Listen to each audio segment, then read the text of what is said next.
By the way, I was curious when I left the house whether I had a tail, but no one followed me, on foot or on bicycle, and no one odd-looking was hanging around the building when I returned. Perhaps my morning schedule isn't of interest. They know I run and that I run in the park, and that's enough. Now I should report about my dinner with Heidi. Scott gave one of his long whistles when I told him about Kerry's scheduled appearance before the grand jury sitting secretly in his own backyard in Alexandria, and the file belonging to Kerry that Heidi had in her possession. "This may be it," he said. "Heidi may have put her finger on why Abner decided it was time to move on Kerry. And now he figures he'd better move on you as well. He knows you're sure to try to get whoever murdered Kerry and to pursue any leads she discovered. He'll think of killing you as a preemptive measure. I'll check through my contacts at Justice into what this grand jury is up to now. And look, I agree you should have dinner with Heidi and, if necessary, stay in the city another couple of days. But I do need to see you, you old mother, not just because I love you. We have to talk seriously about making sure you don't get killed. Also, there is that Amazon package. I can't just sit on that stuff." "What do you mean?" I asked. "I think the FBI has to be brought in," he replied.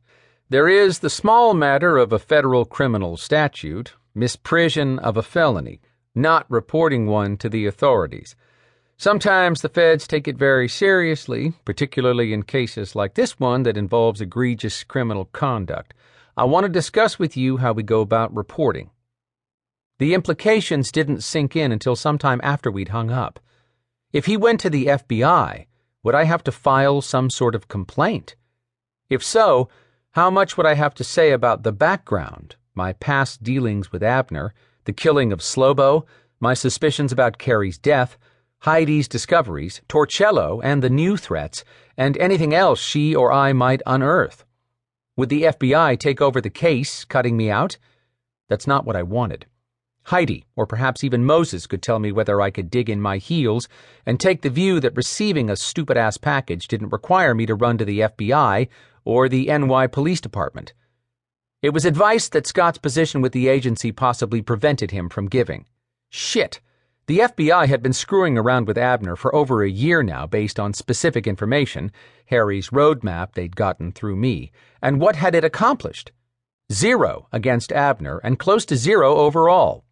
Both Scott and Simon had mentioned some fines and settlements. What did Abner care about that? And what did I care about them? I wanted whoever had killed Kerry dead, by my hand. And Abner? The task seemed almost impossible, but a resolution was hardening inside me. Somehow or other, I would have to try to kill him too. The immediate priority, though, was to avoid exposing Heidi to danger. I was prepared to believe that if someone had been following me on my run, I would have realized it. But that didn't mean I wouldn't be tailed next time I went out, or that the building and anyone identified as coming to visit me weren't under surveillance. How such an identification of my visitors would be made, I had no idea. But I was sure there were ways. For instance, photographing people who came in or went out, and then sorting out who they were. I needed help from someone in the business of surveillance. Fortunately, I was convinced I knew the ideal person. Martin Sweeney, the guy I had retained as a bodyguard for Kerry. He'd worked out well, and he had a partner who should be able to step in if needed. I consulted my iPhone. Sure enough, Martin's telephone number and email address were there. I had no idea how often he checked his email. To save time, I clicked on his number. He answered right away, and after I'd identified myself, he told me how sorry he was about Kerry. "Such a nice young lady, so brave, and if you don't mind my saying so, very decent. I would have never thought she was a user, a heavy user, someone who'd overdose." "Perhaps she didn't, Martin," I answered. "That's part of a long story I want to go into with you, but I have a more immediate need for your help. Would you, or you and your partner, I think his name is Lee, be able to figure out whether I'm being tailed? We'll discuss what to do if, in fact, I am." "You've got me coming fresh off a job," Martin told me. "When do I start?" "How about today?" I asked. "It's a little after."